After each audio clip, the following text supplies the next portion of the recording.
Good morning everyone. आप सभी का स्वागत है आपके अपने यूट्यूब चैनल की कॉन्सेप्ट पर। जैसा कि कई दिनों से क्लास जो हमारी है वो समास की चल रही है। आज का जो क्लास है वो क्लास यानी समास की ही क्लास आज भी है।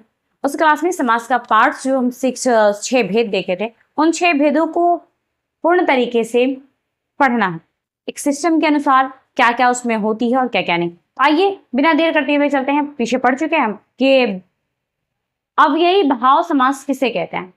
अब पढ़ना है कि उसे बनाने का तरीका क्या क्या है, कौन कौन सी जगह क्या क्या चीज लगा होगा जिसे हम अवयवी भाव समास कहते हैं।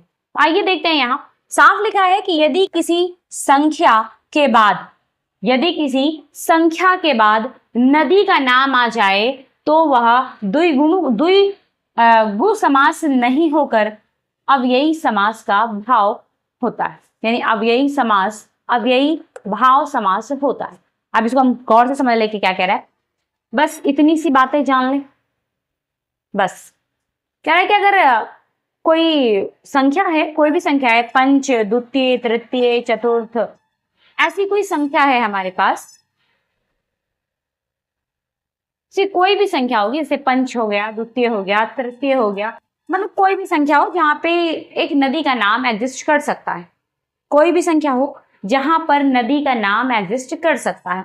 अगर किसी संख्या के साथ नदी का नाम एग्जिस्ट कर रहा है तो वह कौन नहीं होगा, तो वह द्विगु समास नहीं होगा। ये क्या होगा? नहीं होगा, द्विगु समास नहीं होगा। ये बनेगा क्या? तो ये बनेगा अव्ययी भाव। आधा वो है ये अव्ययी भाव समास। क्या बन जाएगा ये? अव्ययी भाव समास। बहुत ज्यादा हमें कुछ देखने की जरूरत नहीं है, केवल क्या देखना है, तो सिर्फ हमें ये पता करना है कि अगर कोई संख्या है, उस संख्या के बाद किसी नदी का नाम है। अब जैसे यहाँ पर लिखा हुआ है पंचगंगा, यानी पंच क्या है? ये संख्या है। ये क्या है? ये हो गया संख्या।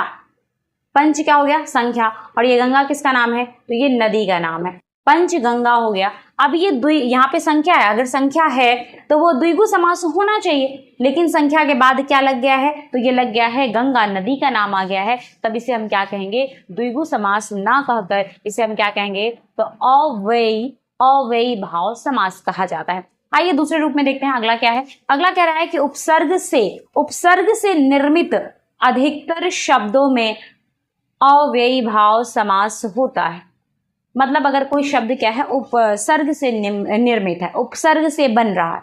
कोई शब्द अगर बन रहा है किसे? उपसर्ग से बन रहा है। किससे बन रहा है? अगर कोई शब्द उपसर्ग से बन रहा है। किससे बन रहा है? उपसर्ग से। अगर कोई शब्द उपसर्ग से बन रहा है, यानी उस उपसर्ग से निर्मित हो रहा है, तो अधिकतर शब्दों में अव्ययी भाव समास होता है।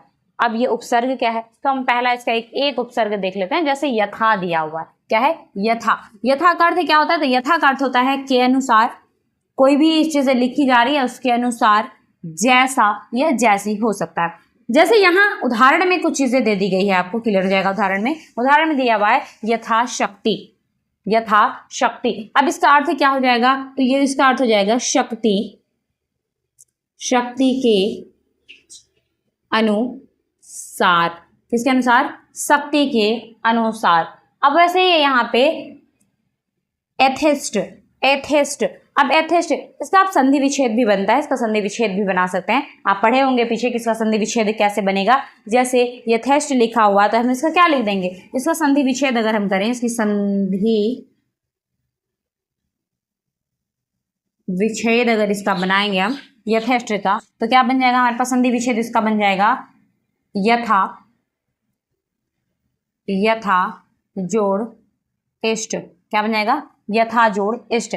अब इसका जो है मीनिंग क्या होगा? तो इसका मीनिंग होता है इष्ट के अनुसार। क्या हो जाएगा इसका मीनिंग? का मीनिंग हो जाएगा इष्ट के अनुसार। क्या हो जाएगा? तो इष्ट के अनुसार। वैसे ही है यथोचित। क्या लिखा हुआ है? यथोचित। तो इसको मैं कैसे लिखेंगे? तो यथोचित का मतलब होता है जैसा उचित हो। यथोचित।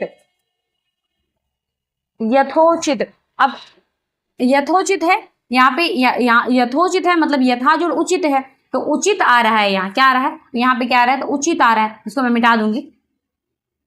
क्या आ रहा है यहाँ पे? तो यहाँ पे क्या आ रहा है? तो उचित आ रहा है। क्या आ रहा है? उचित।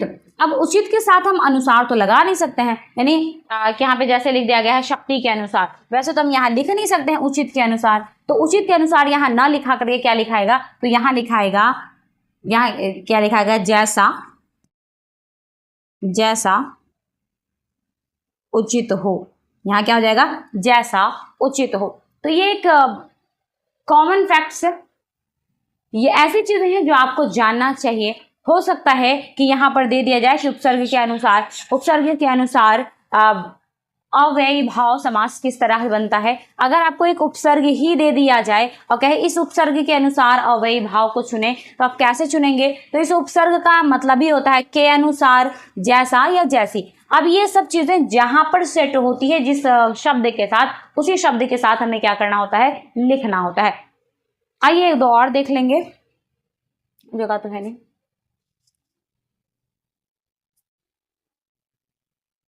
आइए देखते हैं यहाँ पे क्या है। तो यहाँ पे उपसर्ग की बात कर रहा है, तो उपसर्ग क्या कह रहा है, तो उपसर्ग की बात है। यहाँ पे अगला उपसर्ग क्या हो जाएगा, तो उपसर्ग है यावत। यावत का अर्थ क्या होगा, तक। यावत का अर्थ क्या होगा, तक। तो यहाँ पे कई सारे उदाहरण दिए हुए हैं, जिस तरीके से दिया है यावत समुद्र, यावत समुद्र दिया है, तो यावत का अर्थ क्या होगा, तो यावत समुद्र का अर्थ हो जाएगा समुद्र,